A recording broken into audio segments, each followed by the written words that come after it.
श्री स्वामी समर्थ. स्वामी महाराज तुमच्या सर्व चांगल्या इच्छा पूर्ण करो ही स्वामींच्या चरणी प्रार्थना करते आणि आजच्या या नवीन व्हिडिओला सुरुवात करते. पण त्या अगोदर तुम्ही जर चॅनलवरती नवीन असाल तर सबस्क्राईब करा आणि शेजारील बेल आयकॉनलाही प्रेस करा, म्हणजे माझ्या सर्व नवीन व्हिडिओंचं नोटिफिकेशन तुम्हाला मिळेल आणि तुम्ही एक पण व्हिडिओ मिस करणार नाही. आज आहे 27 फेब्रुवारी, वार या दिवशी आहे गुरुवार आणि आज आलेले आहे माघ महिन्यातील अमावस्या. आपल्या हिंदू धर्मामध्ये अमावस्या तिथीला खूप अनन्यसाधारण महत्त्व दिलं जातं. अमावस्येच्या दिवशी आपण आपल्या पूर्वजांसाठी अन्नदान, पिंडदान, तर्पण या विधी करत असतो. त्याचबरोबर अमावस्येला आपल्याला आपल्या घरातील सर्व जी काही भांडणे आहेत, वास्तुदोष, पितृदोष, नकारात्मकता, दारिद्र्य संपवण्यासाठी काही प्रभावी असे उपाय करायचे असतात.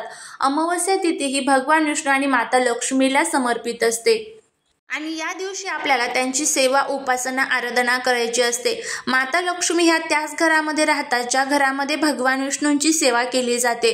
त्यामुळे आज संध्याकाळी आपल्याला आपल्या घरातील सर्व दोष, दुःख, दारिद्र्य दूर करण्यासाठी आणि आपल्या कुटुंबाची, पतीची, मुलांची खूप प्रगती व्हावी यासाठी हा जो एक प्रभावी उपाय आहे तर तो करायचा आहे. संध्याकाळी आपल्याला कपूरसोबत ह्या ज्या 2 वस्तू आहेत तर त्या जाळायच्या आहेत.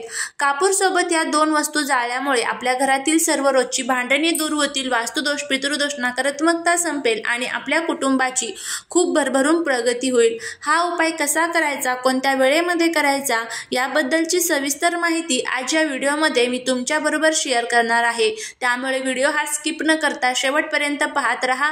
चॅनलवरती नवीन असाल तर सबस्क्राईब करून कमेंटमध्ये ओम नमो भगवते वासुदेवाय नमः लिहायला विसरू नका, जेणेकरून भगवान विष्णूंची तुमच्या घरावर भरभरून कृपा होईल.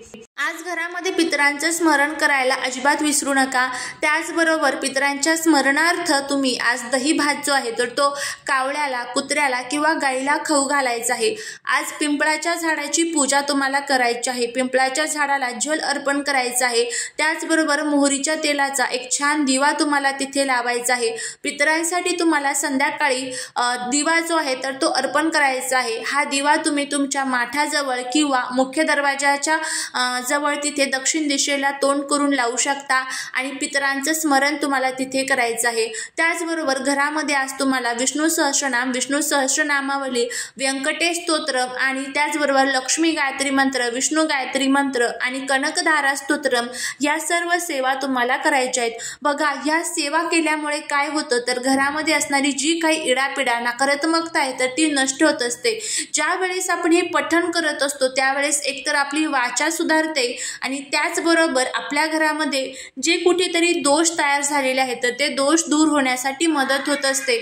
आज घरामध्ये वादविवाद हा चुकूनही करू नका. नवरा बायको असेल किंवा आई वडील असेल यांनी चुकूनही घरामध्ये वादविवाद करू नका, कारण ज्या पद्धतीचं वातावरण आपण अमावस्येला ठेवतो त्याच पद्धतीचं वातावरण हे पुढेही कंटिन्यू होतं. त्यामुळे चुकूनही घरामध्ये वादविवाद करायचे नसतात अमावस्येच्या दिवशी, कारण अमावस्येला नकारात्मक शक्ती या खूप मोठ्या प्रमाणामध्ये ॲक्टिव्ह झालेल्या असतात आणि त्याचा जो दोष आहे तर तो आपल्या घराला लागतो आणि त्यामुळे भांडण हे होतातच.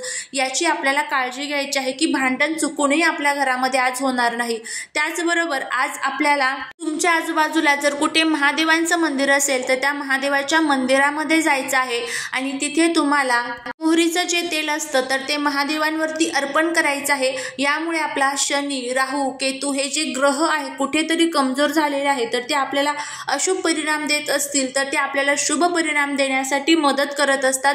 हा खूप प्रभावी उपाय आहे. एकदा तुम्ही नक्की करून बघा, याचा तुम्हाला नक्कीच अनुभव येईल. हे छोटे छोटे उपाय आपल्याला करायचे असतात आणि त्याचबरोबर आपल्याला हा जो अमावस्येचा उपाय आहे, आपल्याला घरामध्ये कापूरचा जो उपाय आहे तर तो करायचा आहे. बघा, कपूर जो असतो ना तर तो अनेक प्रकारच्या दैवी शक्तीने भरलेला असतो. कपूर घरामध्ये जाळल्यामुळे एकतर आपल्या घरातील वातावरण सुगंधित तर होतच, पण त्याचबरोबर घरामध्ये असणारी जी काही इडापिडा आहे तर ती दूर होत असते. रोज आपण घरामध्ये एकदा तरी कपूर सकाळ संध्याकाळ जाळला पाहिजे. पण काय होतं, आत्ताच्या या सध्याच्या धावपळीच्या जीवनामध्ये आपल्याला ते शक्य होत नाही. त्यामुळे ज्या वेळेस या पवित्र तिथी असतात, या पवित्र तिथींना आपण हे उपाय केले ना तर घरातील इडापिडा ही खूप लवकर दूर होत असते होते। आणि बघा, ज्यावेळेस आपण घरामध्ये खूप कष्ट करतो, मेहनत करतो आणि त्या कष्टाला, मेहनतीला नशिबाची साथ मिळत नसेल, घरामध्ये आलेला पैसा हा टिकत नसेल, कुठे ना कुठे खर्च होऊन जात असेल, मुलांची प्रगती थांबलेली असेल, घरामध्ये जर तुम्हाला काहीतरी नकारात्मक शक्ती जाणवत असेल, कोणतेही शुभ कार्य जर घरामध्ये घडत असेल तर त्यामध्ये सतत अडचणी येत असेल आणि त्याचबरोबर तुमचा व्यापार, व्यवसाय, नोकरी, शेती जर व्यवस्थित चालत नसेल, तर ह्या ज्या काही सर्व समस्या आहेत तर त्या का होतात? कारण कुठेतरी घरामध्ये दोष तयार झालेले असतात। मग हे दोष वास्तुदोष, पितृदोष, ग्रहदोष असू शकतात किंवा करणी बाधा, वाईट बाधा, ह्या सर्व अडचणींमुळे आपल्याला ह्या सर्व दोषांमुळे अनेक प्रकारच्या समस्यांचा सामना करावा लागत असतो। त्यामुळेच या सर्व समस्या दूर करण्यासाठी आपल्याला हे उपाय करायचे असतात। बघा, कष्टाला पर्याय नसतो, पण कष्टाबरोबर, मेहनतीबरोबर नशिबाची साथ मिळावी यासाठी हे उपाय तुम्हाला करायचे असतात। तर आता उपाय कशा पद्धतीने करायचा आहे त्याबद्दलची आपण सविस्तर माहिती घेऊया। कपूर सोबत आपल्याला ही एक वस्तू जी आहे तर ती जाळायची आहे आणि त्यामुळे काय होईल तर आपल्या जीवनातील सर्व त्रास हे दूर होतील। आता कोणत्या वस्तू आहेत ते आपण बघणार आहोत, त्यामुळे व्हिडिओ जर आवडला तर कमेंटमध्ये जय माता लक्ष्मी लिहायला विसरू नका। तर काय करायचं आहे, तुम्हाला एखादी प्लेट घ्या किंवा एखादी भांडं वगैरे घ्या, मातीचं नसेल तर कोणतंही इतर घेतलं तरीही चालेल। त्यानंतर त्यामध्ये सर्वात प्रथम तुम्हाला कापूर ठेवायचा आहे। कापूर हा जो आहे तर तो तुम्ही तुपामध्ये भिजवून घ्यायचा आहे। कापूर तूप जर तुमच्याकडे नसेल तर डायरेक्टली तुम्ही ठेवला तसाच तरीही चालेल। त्याचबरोबर तुम्हाला दालचिनी जी असते तर ती थोडीशी त्यामध्ये ठेवायची आहे। दालचिनीची पावडर टाकली तरीही चालेल किंवा दालचिनीचे छोटेसे स्टिक ज्या असतात तर त्या टाकल्या तरीही चालतील। त्याचबरोबर तुम्हाला पुढच्या ज्या वस्तू लागणार आहेत ती म्हणजे लवंग, वेलची आणि तमालपत्र, ह्या ज्या 3 वस्तू आहेत तर त्या ठेवायच्या आहेत। त्याचबरोबर थोडंसं जायफळ जे असतं तर ते तुम्हाला ठेवायचं आहे। हे सर्व जे खडे मसाले आहेत ना, हे आपल्या हिंदू धर्मग्रंथांमध्ये याला अनन्यसाधारण महत्त्व दिलेलं असतं। जायफळामुळे माता लक्ष्मी आपल्याकडे आकर्षित होता, लवंग आणि त्याचबरोबर जे दालचिनी वगैरे आपण टाकलेले आहे त्यामुळे आपल्या घरातील सर्व जे काही दोष आहेत तर ते दूर होत असतात। नकारात्मक शक्ती दूर होण्यासाठी खूप मोठ्या प्रमाणामध्ये आपल्याला मदत होत असते। तर ह्या सर्व वस्तू सर्वात प्रथम आपल्याला आपल्या घरातील प्रत्येक व्यक्तीवरनं तुम्हाला उतरवायचे आहे। मग घरातील तुमचे लहान मुलं असतील जे सतत आजारी पडत असतात त्यांच्यावरनं तुम्हाला ह्या 5 वेळेस उतरवायचे आहे। आपले पती असेल, आपण स्वतः असू, घरातील आई वडील असेल, सासू सासरे असेल, प्रत्येकावरनं तुम्ही 5 वेळेस ह्या वस्तू उतरवायच्या आहे। त्यानंतर संपूर्ण घरातून या वस्तू तुम्हाला फिरवायच्या आहे।